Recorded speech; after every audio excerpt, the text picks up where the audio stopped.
recently I caught up with Marguerite Penrose to hear about her new book. My book is called Yeah, But Where Are You Really From? It is an autobiography and it has a few main themes, I suppose. Mother and baby being number one, racism and being anti-racist, number two. 3, about overcoming the odds, so about hope, inspiration, strength and courage. And 4, maybe communicating to everybody, how we actually feel in ourselves. So I'd never really talked much about my story before, but then this book now, it's all laid out there for everybody to read, So give us some insight into your remarkable life and take us back to the start. So I was born in 1974.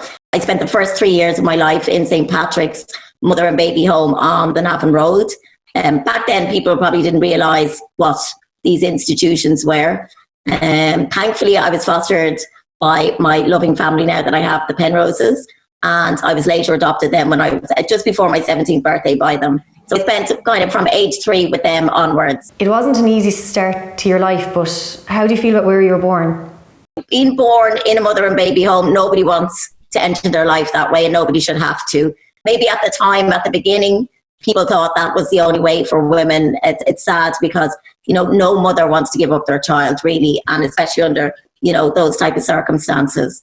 Also, I was born with congenital scoliosis and I was missing 3 ribs on my left-hand side. So I had a lot of medical problems as well. There's an awful lot of very serious themes throughout your debut book. What's the ethos behind this autobiography?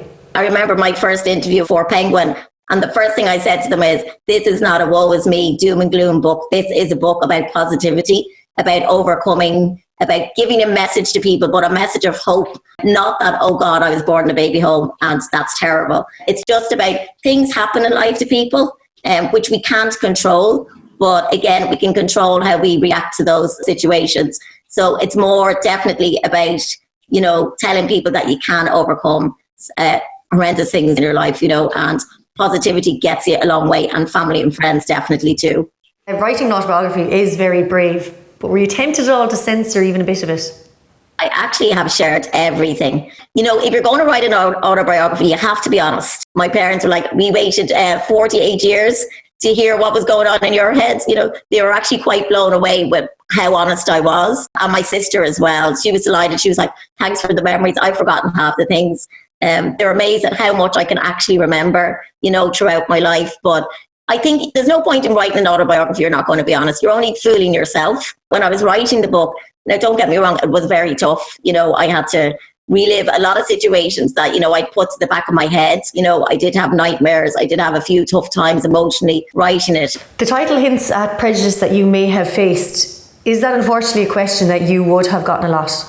One of the first things that I wrote down, but where are you really from? So a lot of people get it that would hang around with me, that would have worked with me because they would have seen it in action. They would have heard people asking me. But the majority of people, even when it was announced by Penguin there in November, the amount of messages that I got from people saying, oh my God, I can so relate to that title. Identity is a theme in your book. How important was it finding out about your birth parents to you? That's another thing, the book as well, tracing, how difficult it is for us to do it. We don't get any information. Information you do get is redacted, so you can't see it.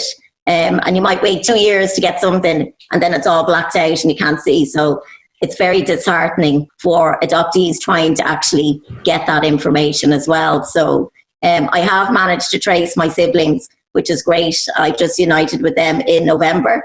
So that's amazing. And, we get on brilliant. It's like we were never separated. So you faced discrimination, so many challenges throughout your life, but now you're a published author. So how does that feel? It's a huge achievement, but it's very liberating. I feel so able to talk about everything that's happened now. It's really given me that sense of freedom. And hopefully that my message, that I wanted relays to people. Anybody that's read it so far seems to have gotten the message loud and clear. It is about positivity.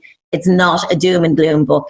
This is one of hope and inspiration and courage, aspire to inspire, I suppose, really. Marguerite Penrose, it's been an absolute pleasure learning all about your autobiography, and I'm sure it'll absolutely inspire thousands. Thank you.